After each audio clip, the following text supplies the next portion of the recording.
High school graduate, really? Everyone in our department has a college degree, you know? When Jake, who was much younger than me, reacted with surprise, I gave a wry smile. He's fine. A beautiful voice came from behind me. In front of me, Jake's eyes widened in astonishment. I slowly turned around. There stood a beautiful woman in a pale pink suit. My name is Henry. I'm 50 years old. Today is the company's Christmas party. Though I'm not yet working at the main office. I've been working at a local subsidiary for many years, but I'm set to transfer to the main office in January. When I got the call about the transfer, Ms. Taylor, the president, suggested I attend the Christmas party. Since it was scheduled the day after my move, I agreed to attend without hesitation. Wow, it's huge. I stood hesitant in front of the large hotel where the party was being held. The Christmas party was to be a standing buffet in the hotel's grand ballroom. I timidly stepped into the hotel and headed to the reception desk. The paper I received at the reception looked like a wedding seating chart. It seemed there were tables for each department. I was assigned to the System Development Department at the main office. Alternating glances between the grand ballroom and the paper, I headed toward my table. The party was set to start at 6 p.m., but at 5:40 p.m., many people had already gathered and were chatting happily. People of all ages were having fun conversations, but I felt a bit intimidated looking at my table. Everyone looked young. They seemed to be in their 20s or 30s. Are there no people my age here yet? Feeling a bit uneasy, I approached the table, and a young man noticed me. He stared at me intently. Under his gaze, I decided to introduce myself. Excuse me. I'm Henry, set to join the System Development Department next month. Nice to meet you. When I greeted them, several people introduced themselves to me. The young colleague who had been staring at me also spoke up. I'm Jake. If you don't mind me asking, how old are you? Since he asked timidly, I confidently replied, I'm 50. Exclamations of surprise came from various places, and Jake was especially astonished. 50. You'll be the oldest in our department. Have you done something amazing? Where have you been until now? He bombarded me with questions. I smiled wryly and explained that I hadn't done anything special and had been working at a local subsidiary. Jake frowned. Are you sure? Honestly, the workload here is intense. I studied programming all through college and worked hard in related activities. But even I struggle with the main office's work. He mentioned that he graduated from a well-known college. If such an eager young person says it's intense, it must be quite a workload. I braced myself a bit. Well, I guess an old high school graduate like me will have to work extra hard. When I said that, Jake's eyes widened. High school graduate, really? Everyone in our department has a college degree. Even our manager Mark is in his early 40s. Realizing what he had said, Jake lowered his voice. Did you maybe mess up at the subsidiary? An old high school graduate among young college graduates. Feel free to ask me anything. I'll help you out. He seemed to have misunderstood something. As he said that, Jake extended his right hand to me. He's probably not a bad kid. I smiled wryly and reached out to shake his hand. At that moment, he's fine. A beautiful voice came from behind me. In front of me, Jake's eyes widened in astonishment. I slowly turned around. There stood the president of the company, Ms. Taylor, dressed in a pale pink suit. She was 40, 10 years younger than me, but had a youthful, vibrant complexion. Her distinct double eyelids and slightly drooping eyes gave her a gentle appearance, and her lightly colored lips had a touch of deep red. With her good posture and slim legs, she looked great in heels. It's been a while. I greeted her. She looked slightly flustered. Henry. I've been looking forward to seeing you. Her eyes were slightly moist. Surprised by our interaction, Jake asked for an explanation. I smiled wryly and recalled the past. I joined this company right after graduating high school. I still remember how my heart raced when I first touched a computer in middle school. Using all my saved money, I bought a bulky, old-fashioned computer and started programming from a textbook. It was more fun than I had imagined, and my heart soared. My parents, who were busy with their jobs, naturally assumed I would go to a general high school and then to college. But I wanted to attend a technical high school. My parents said I could study engineering in college, but I insisted on studying computers right away. It was my paternal grandmother, who raised me in place of my busy parents, who persuaded them. She said, "I've never seen Henry so passionate. If he has something he loves, parents should support him." With her help, I convinced my parents. Graduating at the top of my class from the technical high school, I was recommended by the school and got a job at a top-tier company. Although it meant leaving my hometown, my grandmother was very happy. At 32, a turning point came. Ms. Taylor, the president's daughter, joined the company, and I, then in the systems department, became her mentor. I had heard that she was the only daughter of the president and would eventually take over the company. So, she was rotating through various departments to learn. I've studied in many departments, but this is really interesting. I want to learn more and more. With sparkling eyes, she eagerly learned programming languages. I taught her the work with a light-hearted feeling. She stayed in the systems department for about 6 months, and in that time, we became good friends, secretly going out for meals together. I had a faint crush on her. What I loved most was her bright smile and curiosity about everything. But she was a young and beautiful president's daughter. There was no way my feelings could reach her. I spent my days hiding my feelings, content to be her confidant. Then, my parents passed away. They were involved in a multi-car accident while out shopping on a weekend. In a daze, I confirmed their bodies and prepared for the funeral with the help of relatives. I noticed my grandmother's strange behavior on the night of the wake.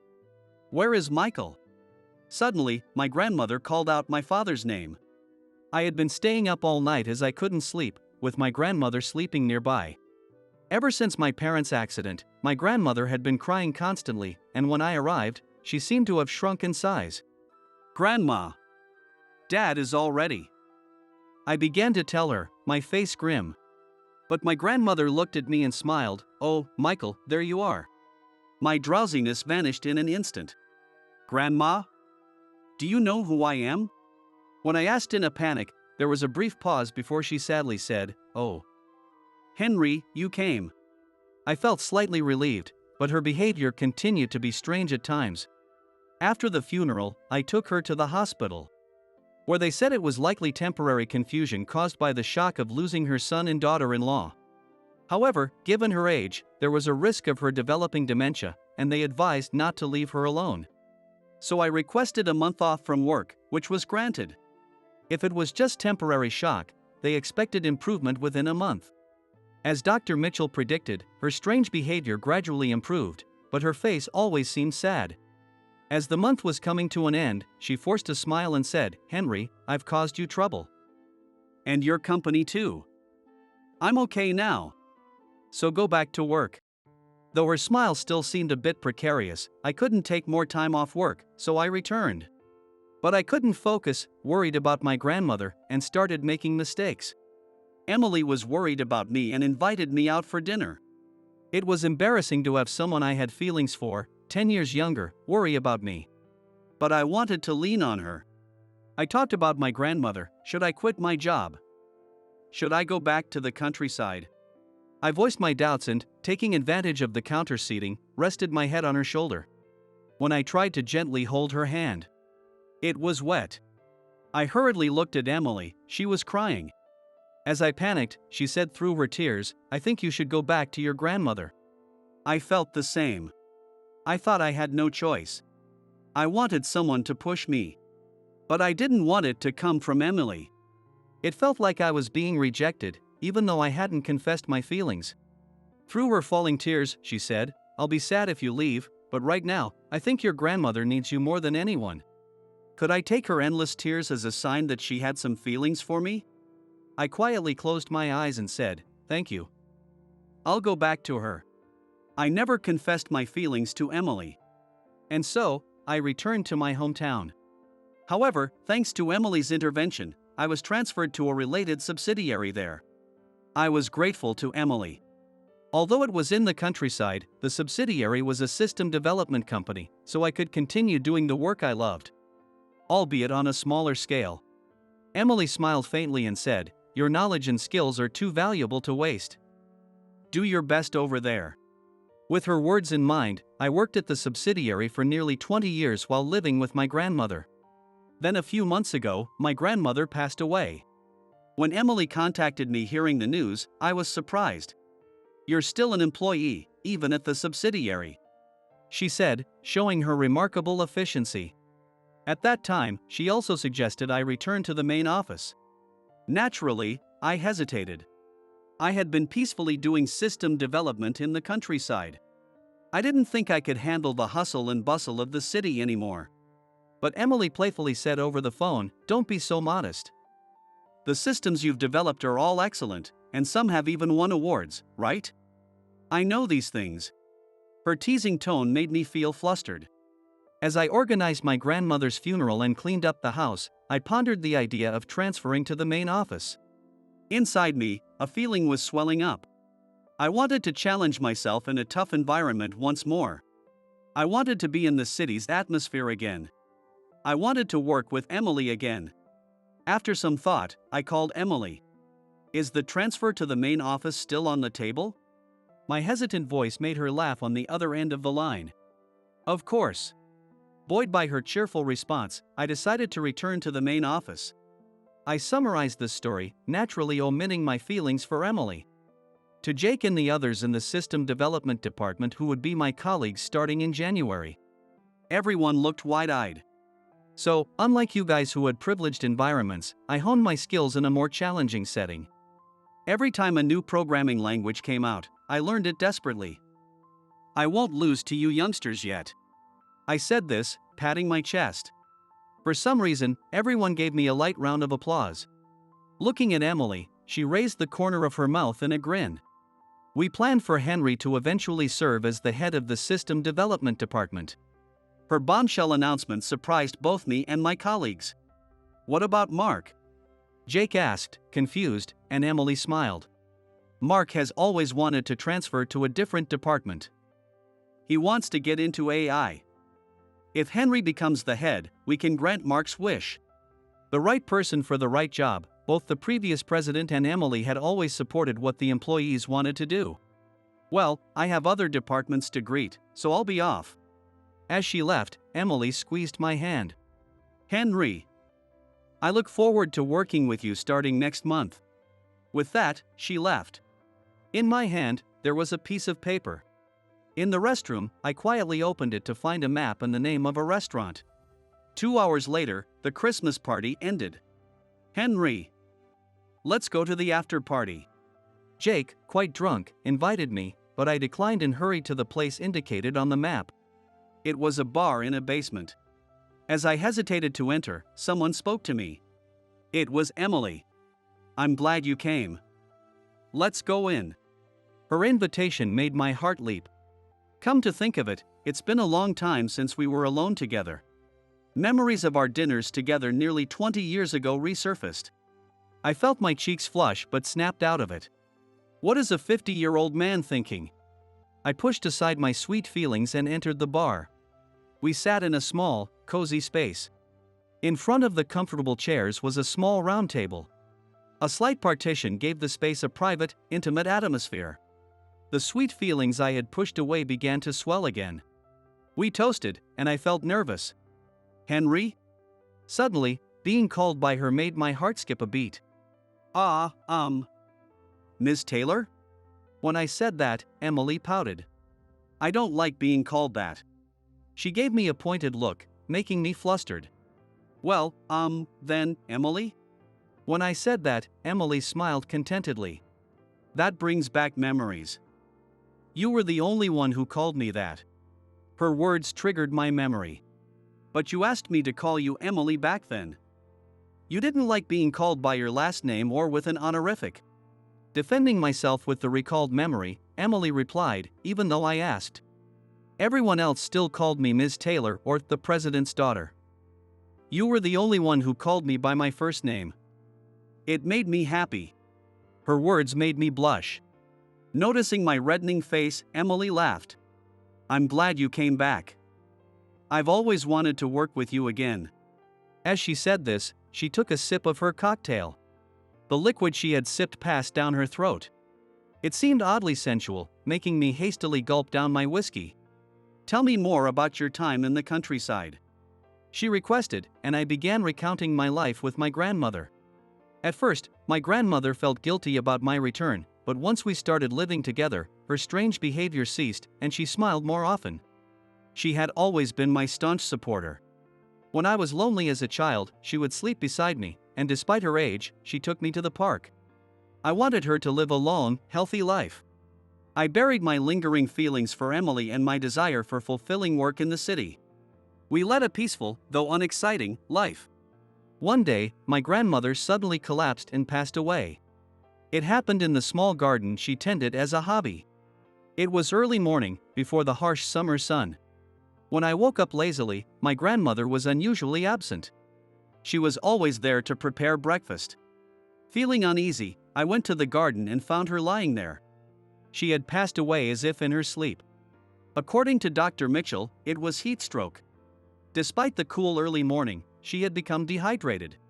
Dr. Mitchell said she must have lost consciousness quietly, as if falling asleep. That was my only solace. If she hadn't suffered, then it was okay. I felt surprisingly calm, perhaps because of the conversation we had the day before her death. We had a habit of drinking coffee and talking a little every night. That day, my grandmother suddenly expressed her gratitude. "Henry, thank you. I'm happy because you're here." Her sudden gratitude made me laugh to hide my embarrassment. "What's with the suddenness?" My grandmother took a sip of coffee and smiled. "When you were born, your parents were busy, and I was left with all the babysitting. I used to think every day, I can't handle this mischievous boy. But when you grew up and left for the city, I realized that you gave me a purpose. Because of you, I could live happily. When you came back, I felt guilty but also extremely happy. But Henry, I'm okay now. If you have something you want to do, go and do it. It's your life, don't have regrets." Her words made me laugh. "I'm always living the way I want. I'm here because I want to be, and besides, your cooking is the best," I said, laughing it off. I wonder if she knew it was our farewell. Did she say those things so I wouldn't have any regrets? It was perfect timing. "Grandma, you are amazing." As I arranged her funeral, I looked up at the clear sky and said this with a clear voice. And now, several months have passed. Winter arrived in no time. I finished my story and downed the rest of my whiskey. Emily's eyes glistened with tears. "I'm glad, the decision we made that day was the right one," she said with a smile. "Yeah, thank you." I was able to see my grandmother off without regrets. I expressed my gratitude, and Emily narrowed her eyes. Seeing her expression, I let my true feelings slip out. "But I was lonely. I missed seeing you, Emily." My words made Emily blush slightly. "When I went back to the countryside, I tried not to think about you, tried not to get any information about you. However, as a subsidiary employee, I still received information about the main office. When I heard that Mr. Taylor had retired and become chairman and that Emily, still in her 30s, had become president, I couldn't help but take action. A few years ago, when Emily became president, I sent a congratulatory bouquet. Anonymously. I sent the flowers with the thought that it would be enough for them to be by her side, even if only for a moment. That was my sentiment when I sent them." "Of course, it was you, Henry," Emily murmured contentedly. "Of course." Emily spoke joyfully. "Somehow, just somehow, when I saw that anonymous bouquet, I thought of you. I wasn't sure, so I couldn't reach out." Then, she gazed at me. "Now that I think about it, thank you for the beautiful bouquet. The colors were lovely and conveyed your supportive feelings. So, look." Emily showed me her phone screen.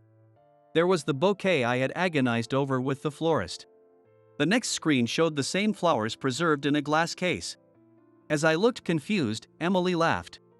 "They're called preserved flowers. They're specially processed to last a long time." I sent the flowers hoping it would be by her side even for only a moment. Those flowers I sent remain by her side even now. A warm feeling surged in my chest. When I decided to return to the countryside, there was something I couldn't say. Can I say it now?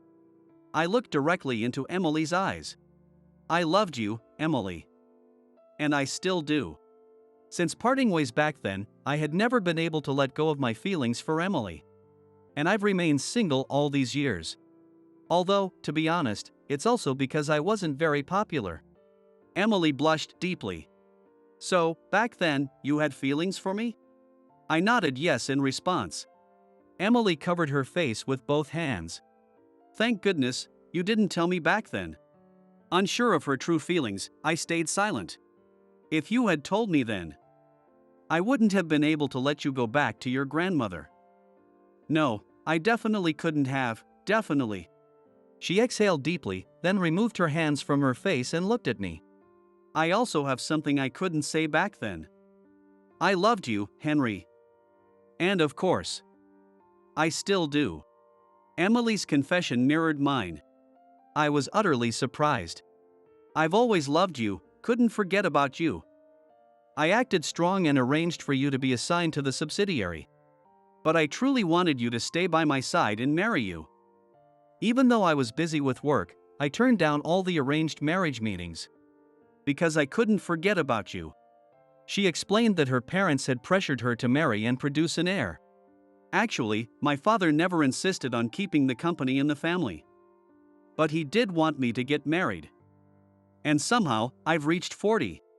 I was beyond surprised, I was astounded.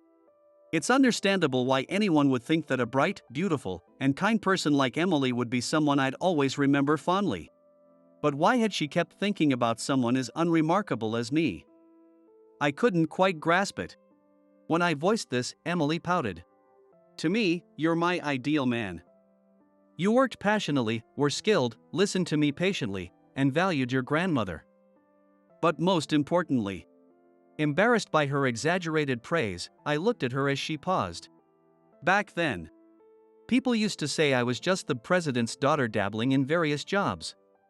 But I wanted to understand every employee's work and hear their suggestions for improvement. Even though spending just 6 months in each department might not seem like much, I was only given simple tasks in other departments. But you treated me like any other junior colleague and taught me the job thoroughly.